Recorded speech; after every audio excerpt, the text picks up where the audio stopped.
To 585.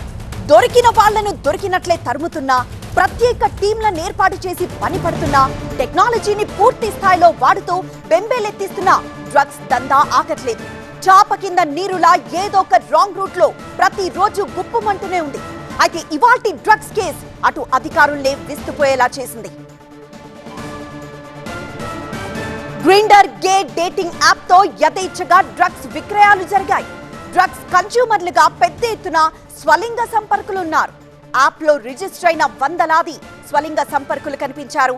App ద్వారానే drugs కావాలంటూ ఆర్డర్లు ఇచ్చారు. యాప్ లో ఆర్డర్స్ తీసుకొని డ్రగ్స్ సప్లై చేస్తున్నారు ఇద్దరు పెడ్లర్లు. సింబల్స్ ను కోడ్ లాంగ్వేజ్ గా వాడుతూ డ్రగ్స్ సప్లై చేశారు. డ్రగ్ వేరియంట్ ని బట్టి యాప్ లో సింబల్స్ ని వాడారు. ఇద్దరు పెడ్లర్లు సహా 10 మంది అరెస్ట్ అయ్యారు. 100 గ్రాముల డ్రగ్స్ ని స్వాధీనం చేసుకున్నారు.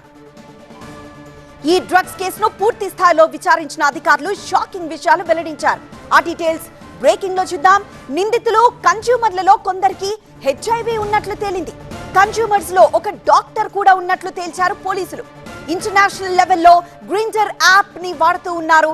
బెంగళూరులోని ఒక నైజీరియన్ నుంచి డ్రగ్స్ ని కొనుగోళ్లు చేసిన వివరాలు బయటకొచ్చాయి. ఇక గ్రాము 10,000కు, కొన్ని 15,000కు విక్రయిస్తున్నారు పెడ్లర్లు.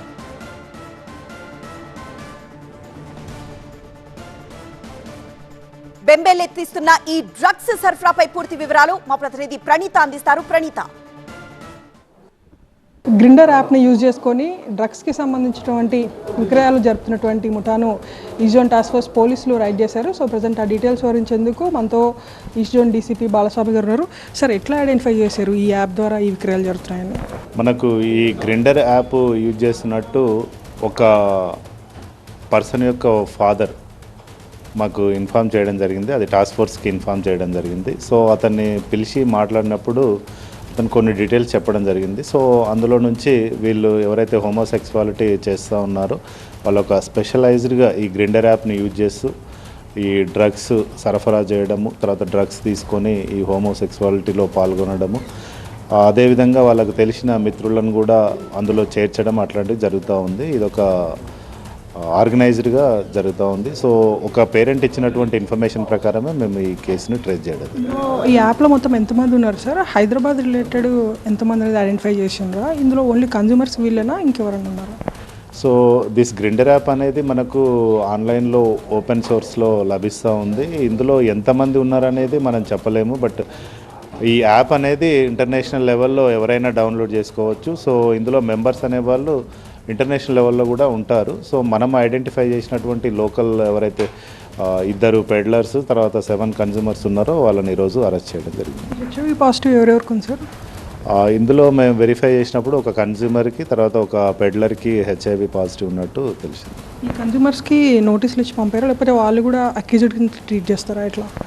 ఈ కన్జ్యూమర్స్ అనేవాళ్ళు విక్టిమ్ కిందనే వస్తారు కాబట్టి వాళ్ళకు చట్ట ప్రకారంగా కన్జ్యూమర్గా, అంటే డ్రగ్స్ తెలిసి తెలియకుండా కానీ తీసుకోవడం కూడా నేరం కాబట్టి వాళ్ళని కన్జ్యూమర్గా ట్రీట్ చేస్తూ వాళ్ళని కూడా కోర్టులో ప్రొడ్యూస్ చేయడం జరుగుతుంది. వాళ్ళు కోర్టు చట్ట ప్రకారం చర్య తీసుకుంది. బట్ అది ఈ గ్రైండర్ యాప్ని బేస్ చేసుకొని ఈ మొత్తం డ్రగ్స్కి సంబంధించినటువంటి విక్రయాలు జరుపుతున్నారు. ఒకవేళ డ్రగ్స్ ఉన్నాయంటే కనుక రాకెట్ సింబల్, ఒకవేళ డ్రగ్స్ అవసరం అయితే కనుక మరొక పిజిఎన్ సింబల్ అండ్ ఏరోప్లేన్ సింబల్, ఇట్లాంటి సింబల్స్ని యూజ్ చేసి తమకి డ్రగ్స్ కావాల్సిందిగా కొందరు ఆర్డర్ని ఈ సింబల్స్ రూపంలో పెడితే, మరికొందరు మాత్రం ఈ సింబల్స్ రూపంలో తమ దగ్గర డ్రగ్స్ ఉన్నాయంటూ కూడా ఆ కన్జ్యూమర్స్ని బేస్ చేసుకొని వీళ్ళకి ఇస్తున్నారు. సో ఫర్దర్గా ఈ కన్జ్యూమర్స్ లిస్టింగ్ ఏమైనా ఉందా అండ్ పెడ్లర్స్ ఇంకెవరైనా ఉన్నారనేటువంటి కోణంలో కూడా పోలీసులు దర్యాప్తు చేయబోతున్నారు. ఇక 585లో సెకండ్ స్టోరీ, ఏపీ కేబినెట్ కీలక నిర్ణయాలు. యూనివర్సల్ హెల్త్ పాలసీకి గ్రీన్ సిగ్నల్ లభించింది. ఆయుష్మాన్ భారత్ ఎన్టీఆర్ వైద్య సేవ పథకం కింద పాలసీ రాబోతోంది. ఒక్కో కుటుంబానికి 25 లక్షల వరకు ఉచిత వైద్యం అందించనున్నారు. ఇక PPP విధానంలో ఏపీలో 10 మెడికల్ కాలేజీలు రాబోతున్నాయి. వరద నష్ట పరిహారం పనుల కోసం 571 కోట్ల రూపాయలకు ఆమోదం తెలిపింది. అమరావతిలో విద్యా వైద్య సంస్థలకు స్టాంప్ డ్యూటీకి మినహాయింపు లభించింది. రాష్ట్రంలోని పలు పరిశ్రమలకు SIPP ఆమోదం తెలిపింది. ఇక ట్రాన్స్పోర్ట్ వాహనాలపై గ్రీన్ ట్యాక్స్ తగ్గింపు బిల్లుకు కూడా ఆమోదం లభించింది. అనధికార భవనాల లీగలైజేషన్ కి ఒక కొత్త స్కీమ్ ని తీసుకొచ్చారు.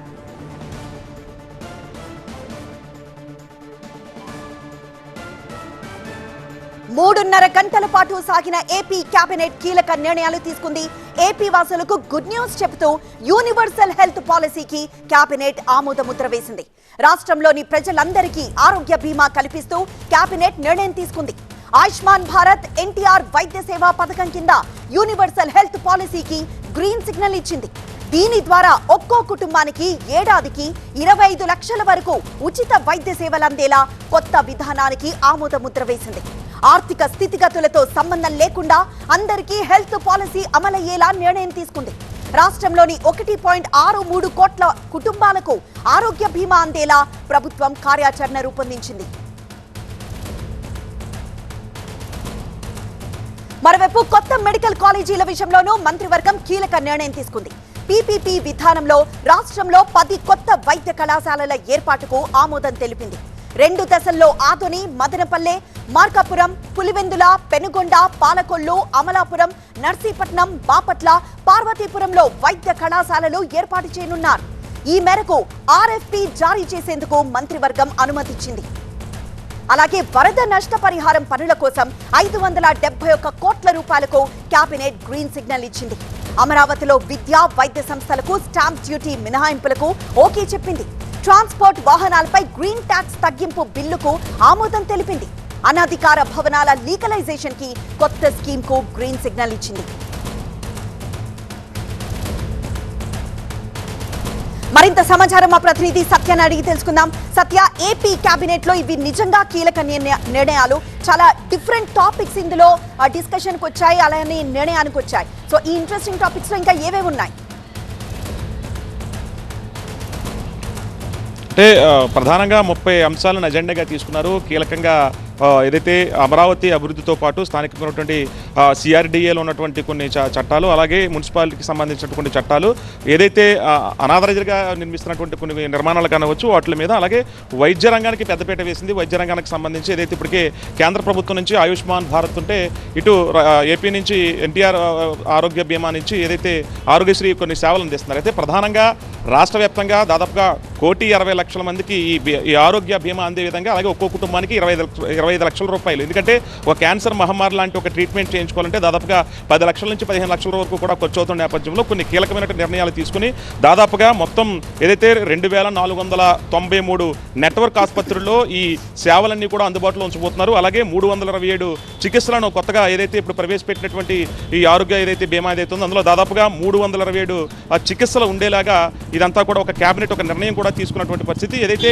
మొత్తం సిఆర్డీఏకి సంబంధించి అలాగే పెట్టుబడులకి ఏ రకంగా వస్తున్నారో పెట్టుబడులకి పెద్దపీట వేస్తూ ముందుకు వస్తున్న నేపథ్యంలో మంత్రులకు దిశానిర్దేశం చేసి దానికి ఎక్కడైతే ఇప్పుడు కొన్ని కన్వెన్షన్ హాల్స్ కానివచ్చు, లేదంటే రెస్టారెంట్లు కానివచ్చు, పెద్ద పెద్ద ఇక్కడ హాల్స్ కానివచ్చు, ఈ నేపథ్యంలో మొత్తం మంత్రులందరికీ కూడా ఒక దిశానిర్దేశం చేసి దీనికి కూడా ఒక ఆమోదం తెలిపారు. ప్రధానంగా సిఆర్డీఏ నుంచి ఉన్నటువంటి ఏదైతే ఇప్పుడు ఇక్కడ నుంచి కీలకంగా అమరావతి నుంచి జరగబోతుందో సిఆర్డీఏలో కొన్ని అంశాలను కూడా లేవనైతే దానికి కూడా కేబినెట్ ఆమోదం తెలిపింది. ప్రధానంగా 10 ఆసుపత్రులు మొత్తం అటు అమలాపురంతో పాటు కొన్ని ఆదోని, మదనపల్లి, మార్కాపురము, పులివెందలతో పాటు పాలకొల్లు, పెనుగొండ అనేక ప్రాంతాల్లో ప్రధానంగా ఈ ఏదైతే ఆసుపత్రులకు సంబంధించి ఒక కేబినెట్ ఒక నిర్ణయం తీసుకుని వీటి మీద కూడా కొంచెం ఫోకస్ పెట్టాలని చూసింది.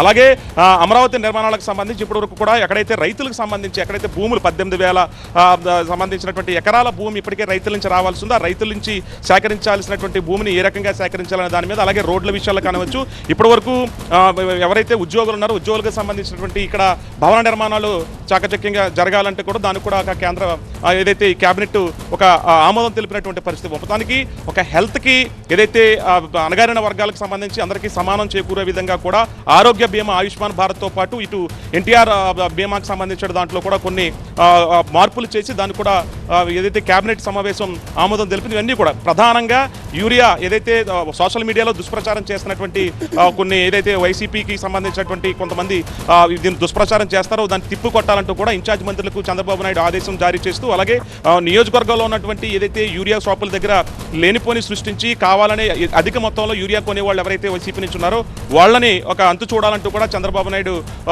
ఇన్ఛార్జ్ మంత్రులతో పాటు స్థానికంగా ఉన్నటువంటి మంత్రులు కూడా సూచన చేసి దానికి కూడా ఒక ఆమోదం తెలిపినటువంటి ప్రధానంగా అంటే వచ్చేటువంటి ఫిబ్రవరి మార్చిలో జరిగేటువంటి పంచాయతీ ఎన్నికలకు కూడా సిద్ధంగా ఉండాలంటూ కూడా ఇప్పటికే చంద్రబాబు అందరికీ కూడా దిశానిర్దేశం చేశారు. అలాగే ఈ డిఎస్సికి సంబంధించినటువంటి లోకేష్ కూడా ప్రతిపాదన తీసుకొచ్చేది తెలిసింది. డిఎస్సికి అంటే వారోత్సవాల విజయోత్సవాల్లాగా దాన్ని కూడా ఒక నిర్మించాలి అనేది ఒక ప్రతిపాదనలో భాగంగా ఈ చట్టాలు ఏదైతే ఆమోదం తెలిపారో దాంట్లో భాగంగానే మంత్రులకు ఖచ్చితంగా ఈ సోషల్ మీడియాకు సంబంధించినటువంటి అసత్య ప్రచారం చేసే వరకు ఒక కఠినమైన చట్టం తీసుకొచ్చి ఒక కమిటీ కూడా వేసేందుకు ఒక నిర్ణయం తీసుకున్నట్లుగా కేబినెట్లో తెలుస్తుంది. ఎస్ సత్య.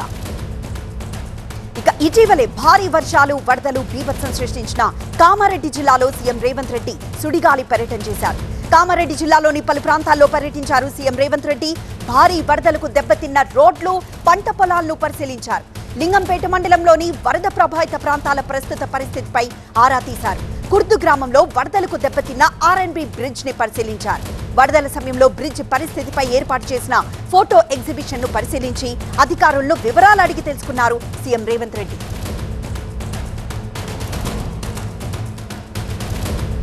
తాత్కాలిక మరమ్మతులతో సరిపెట్టకుండా బ్రిడ్జ్ నిర్మాణానికి పూర్తి స్థాయి ప్రణాళికలు సిద్ధం చేయాలని సీఎం రేవంత్ రెడ్డి అధికారుల్ని ఆదేశించారు. భవిష్యత్తులో ఇలాంటి పరిస్థితులు తలెత్తకుండా చర్యలు తీసుకోవాలన్నారు. పూర్తి స్థాయి అంచనాలతో బ్రిడ్జ్ నిర్మాణానికి ప్రతిపాదనలు సిద్ధం చేయాలని అధికారులకు స్పష్టం చేశారు. ఇక వరద ప్రభావిత ప్రాంతాల్లోని ప్రజలతో సమావేశమయ్యారు సీఎం రేవంత్ రెడ్డి.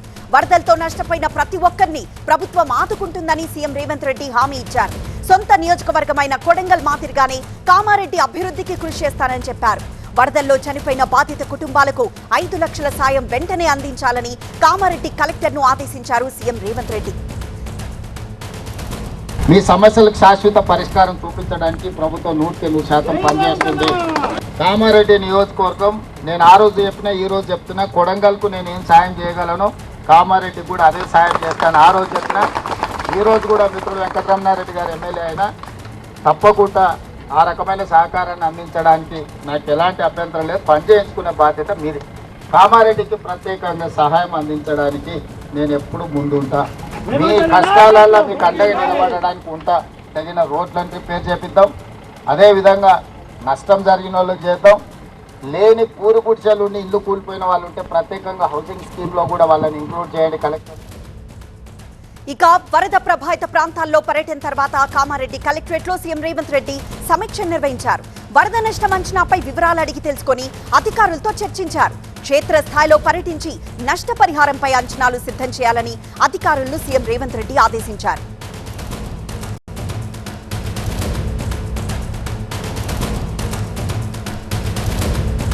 మరింత సమాచారం మా ప్రతినిధి దివాకర్ అడిగి తెలుసుకుందాం. దివాకర్, అక్కడికక్కడ సమస్య పరిష్కారం దిశగా ముఖ్యమంత్రి అడుగులు వేస్తున్నట్లు తెలుస్తోంది. సో వరద ప్రభావిత ప్రాంతాల్లో ఆయన పర్యటించారు, సమీక్ష నిర్వహించారు. సో ఈ వరద నష్ట పరిహారానికి సంబంధించి కానీ లేకపోతే ఏవైతే నష్టపోయారో వాటికి సంబంధించి ముఖ్యమంత్రి ఎలాంటి డెసిషన్ తీసుకోబోతున్నారు?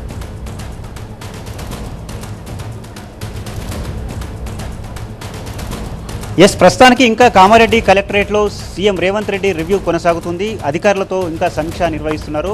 ఈ కామారెడ్డి జిల్లాలో వరద బాధితులకు ఆయన ఒక భరోసా ఇచ్చే ప్రయత్నం చేశారు. ఇందులో భాగంగానే కామారెడ్డిలో సుడిగాలి పర్యటన చేశారు. ఎల్లారెడ్డి నియోజకవర్గంలోని లింగంపేట మండలంలో 3 చోట్ల అక్కడ నష్టపోయినటువంటి రైతులతో మాట్లాడారు. అక్కడ దెబ్బతిన్నటువంటి రోడ్లను పరిశీలించారు. అక్కడ ఏర్పాటు చేసిన ఫోటో ఎగ్జిబిషన్, అంటే జిల్లాలో వరద ప్రభావం ఏ మేరకు ఉందో చూపించేటువంటి ఫోటో ఎగ్జిబిషన్ని సీఎం రేవంత్ రెడ్డి వీక్షించడం జరిగింది. అక్కడ నుంచి నేరుగా కామారెడ్డి జిల్లా కేంద్రంలోని జిఆర్ కాలనీకి రావడం జరిగింది. అక్కడ బాధితులతో స్వయంగా సీఎం రేవంత్ రెడ్డి మాట్లాడారు. వారిని ఓదార్చే ప్రయత్నం చేశారు, వారిలో భరోసా నింపే ప్రయత్నం చేశారు.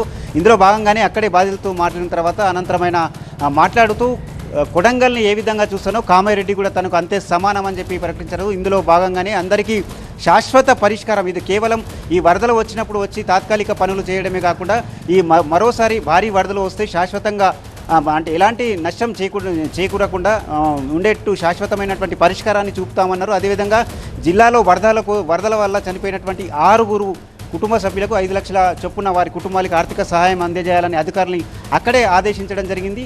అదేవిధంగా వరదలో మునిగిపోయినటువంటి బాధితులకు ఒక్కొక్కరికి తక్షణ సహాయం కింద 11,500 రూపాయలు ఇవ్వాలని జిల్లా కలెక్టర్ను ఆదేశించడం జరిగింది. దాని తర్వాత ఇప్పుడు నేరుగా కలెక్టరేట్ కార్యాలయానికి వచ్చాడు. ఇక్కడ సమీక్ష సమావేశం ఇంకా కొనసాగుతుంది. మొత్తం కామారెడ్డి జిల్లాలో 210 కోట్ల మేర నష్టం జరిగింది ఈ వరదల ప్రభావం వల్ల. ఇప్పటికే 210 రోడ్లు డ్యామేజ్ అయ్యాయి, 157 చెరువులు ధ్వంసమయ్యాయి, 189 ఇల్లు ధ్వంసమయ్యాయి, 31 పైప్ లైన్లు మిషన్ భగీరథ పైప్ లైన్లు ధ్వంసమయ్యాయి, 30,000 రైతులకు సంబంధించిన 50,000 ఎకరాల్లో పంట నష్టం జరిగింది. దీంతో పాటు ఇంకా క్షేత్రస్థాయిలో ఎలాంటి నష్టాలు జరిగాయి, ప్రజలకు మనం ఏ మేర సహాయం అందించగలమో వాటన్నిటినీ పూర్తి స్థాయిలో నివేదికలు తయారు చేయాలని చెప్పి అప్పుడే కలెక్టర్ని ఆదేశించడం జరిగింది. తక్షణ సహాయం కింద ఇప్పుడు నిధులు విడుదల చేయాలని చెప్పి కూడా ఆదేశించడం జరిగింది. దాంతోపాటు సీఎం వారిలో అంటే భరోసా నింపే ప్రయత్నం చేశారు. అంటే కొడంగల్ తరహా కామారెడ్డిని కూడా ఆదుకుంటానని చెప్పారు. ఎప్పుడు భవిష్యత్తులో ఇలాంటి వరదలు వచ్చినా కానీ ఎలాంటి నష్టాలు జరగకుండా చూసేందుకు అధికార యంత్రాంగాన్ని అప్రమత్తం చేస్తామని చెప్పారు. మరోవైపు ఇక్కడ జీఆర్ కాలనీలో ఉన్నటువంటి బాధితులకు కూడా ఆయన అండగా నిలబడే ప్రయత్నం చేశారు. వారిలో భరోసా నింపే ప్రయత్నం చేశారు. మొత్తం మీద ఇప్పుడు ఇంకా అధికారులతో రివ్యూ మీటింగ్ కొనసాగుతుంది. ప్రాథమికంగా 210 కోట్ల మేర ఆస్తి నష్టం జరిగినట్లు, మొత్తం నష్టం జరిగినట్లు అధికారులు సీఎంకు వివరించారు. అయితే ఇంకా మరిన్ని వివరాలు అడిగి తెలుసుకుంటున్నారు. అసలు కామారెడ్డి జిల్లాలో గత 100 సంవత్సరాల్లో ఎప్పుడు రానంత వరద వచ్చింది, ఇంకా ఏ మేరకు నష్టం జరిగింది, వారికి మనం ఏ విధంగా సహాయం అందించగలుగుతామనే కోణంలో మాట్లాడుతున్నారు. అదేవిధంగా సీఎం రేవంత్ రెడ్డి మాట్లాడుతూ పోచారం ప్రాజెక్టు విషయాన్ని కూడా ప్రస్తావించడం జరిగింది. 103 ఏళ్ల క్రితం నిర్మించబడ్డ పోచారం ప్రాజెక్టు భారీ వరదలను తట్టుకోవడం చాలా గొప్ప విషయమని కూడా సీఎం చెప్పారు. మొత్తం మీద సుడిగాల పర్యటన చేశారు. బాధితుల్లో భరోసా నింపే ప్రయత్నం చేశారు సీఎం రేవంత్ రెడ్డి. ఎస్ దివాకర్, ఇక వారం రోజులుగా పూజలు అందుకుంటున్న ఖైరతాబాద్ మహాగణపయ్య నిమజ్జనానికి సిద్ధమవుతున్నాడు. దీంతో మహాగణపతి దర్శనాలు నేటితో ముగియనున్నాయి. శోభాయాత్రకు ఏర్పాట్లు చేస్తూ ఉండడంతో నేటి అర్ధరాత్రి వరకు దర్శనానికి అనుమతించనున్నారు. చివరి రోజు మహాగణపతి దర్శనానికి భక్తులు పోటెత్తే అవకాశం ఉండడంతో పోలీసులు ప్రత్యేక చర్యలు తీసుకుంటున్నారు. ఇక ఎల్లుండి గణేష్ నిమజ్జన శోభాయాత్ర ప్రారంభం కానున్న నేపథ్యంలో ఇప్పటికే మండపం దగ్గర పనులు చేపట్టారు ఖైరతాబాద్ గణేష్ ఉత్సవ సమితి సభ్యులు. కర్రల తొలగింపు, వెల్డింగ్ పనులు కొనసాగిస్తున్నారు. ఖైరతాబాద్ మహాగణపయ్య దగ్గరకు చేరుకున్న భారీ టస్కర్ వాహనంపై వెల్డింగ్ పనులు నిర్వహిస్తున్నారు. 26 చక్రాలు, 75 అడుగుల పొడవు, 11 అడుగుల వెడల్పుతో ఉన్న భారీ టస్కర్కు 100 టన్నుల బరువు మోసే సామర్థ్యం ఉంటుంది. ఈ క్రమంలోనే విగ్రహం కదలకుండా ఉండేందుకు ఐరన్ స్తంభాలతో బేస్ ఏర్పాటు చేశారు. రేపు ఉదయం నుంచి ఖైరతాబాద్ మహాగణపతి మంటపం చుట్టూ ఉన్న షెడ్లు తొలగిస్తారు. అలాగే మహాగణేశుడి చెంతన ప్రతిష్ఠించిన కన్యకా పరమేశ్వరి, జగన్నాథ స్వామి, లక్ష్మీ సమేత హరిగ్రీయ స్వామి, గజ్జలమ్మ దేవి కోసం మరో ట్రక్ ను రెడీ చేశారు. అన్ని ఏర్పాట్లు పూర్తయిన తర్వాత శనివారం ఉదయం 6 గంటలకు శోభాయాత్ర ప్రారంభమవుతుంది. మరింత సమాచారం మా ప్రతినిధి రంజిత్ అడిగి తెలుసుకుందాం. రంజిత్, గణేశుడి శోభాయాత్ర, ఖైరతాబాద్ గణేశుడి శోభాయాత్రకు ఎలాంటి ఏర్పాట్లు జరుగుతున్నాయి? మరోవైపు ఈ రోజు మధ్యరాత్రి వరకే గణేష్ ని దర్శించుకోవచ్చు కాబట్టి మరి భక్తుల తాకిడి ఎలా ఉంది? అంటే ఖైరతాబాద్ గణనాథుడిని దర్శించుకునేందుకు ఈరోజు రాత్రి 12 గంటల వరకే సమయం ఇచ్చారు. ఆ తర్వాత నుండి షెడ్ తొలగింపు కావచ్చు, ఆ తర్వాత క్రేన్ ఏర్పాట్లకు సంబంధించిన అక్కడ పనులు జరుగుతాయి కాబట్టి రేపు భక్తులు ఎవరిని కూడా ఆ ప్రాంతానికి అనుమతించమనేది కూడా పోలీసులు చెప్తున్నారు. ఎందుకంటే భారీ గణనాథుడికి సంబంధించి షెడ్ తొలగించేటువంటి ప్రక్రియ ఒక రోజు పడుతుంది. ఆ తర్వాత అక్కడ క్రేన్ ఏర్పాటు చేయాలన్నా కానీ కూడా చాలా సమయంతో కూడుకున్నటువంటి పని కాబట్టి రేపు ఎవరిని భక్తుల్ని అనుమతించమనేది కూడా చెప్తున్నారు. ఎందుకంటే గతేడాది ఖైరతాబాద్ గణనాథుడు మధ్యాహ్నం వరకు ఏ రకంగానైతే నిమజ్జనం చేశారో ఈసారి కూడా అదే రకంగా గణనాథుడు నిమజ్జనం చేసేందుకు అధికారులు ప్రయత్నాలు చేస్తున్నారు. అయితే ఖైరతాబాద్ వినాయకుడిని మాత్రం అనుకున్న సమయానికే నిమజ్జనం చేస్తున్నప్పటికీ మాత్రం బాలాపూర్ గణనాథుడు మాత్రం దాదాపు 12 గంటల ప్రాంతం వరకు చార్మినార్ చేరుకుంటుంది. ఆ తర్వాత ఇక్కడి వరకు చేరుకోవాలంటే రాత్రి సమయం పడుతుంది కాబట్టి ఈసారి బాలాపూర్ గణనాథుడిని కూడా తొందరగా ఇటు హుస్సేన్ సాగర్ వైపు తీసుకొచ్చేందుకు అధికారులు ప్రత్యేక శ్రద్ధ పెట్టారు. ఈ మొత్తం కూడా ఇప్పుడు వినాయక శోభాయాత్ర సందర్భంగా అధికారులు అన్ని ఏర్పాటు చేశారు. అన్ని విభాగాలతో సమన్వయం చేసుకుంటూ కూడా ట్యాంక్ బండ్ వద్ద కంట్రోల్ రూమ్ ఏర్పాటు చేశారు. ఇక్కడ భక్తులకు కావచ్చు, ఆ తర్వాత వ్యర్థాలను తొలగించుకునేందుకు కూడా గణేష్ యాక్షన్ టీంలను రంగంలో దింపారు. ఒకటే రోజు నిమజ్జన ప్రక్రియను పూర్తి చేసేలా మాత్రం అధికారులు ఇక్కడ అన్ని ఏర్పాట్లు చేసిన పరిస్థితి కనిపిస్తోంది. ఆదివారం రోజు గ్రహణం రావడంతో ఒకే రోజులో ఈ ప్రక్రియను వేగవంతం చేస్తామన్నటువంటి విషయాన్ని మాత్రం అధికారులు చెప్తున్నారు. ఎస్ రంజిత్.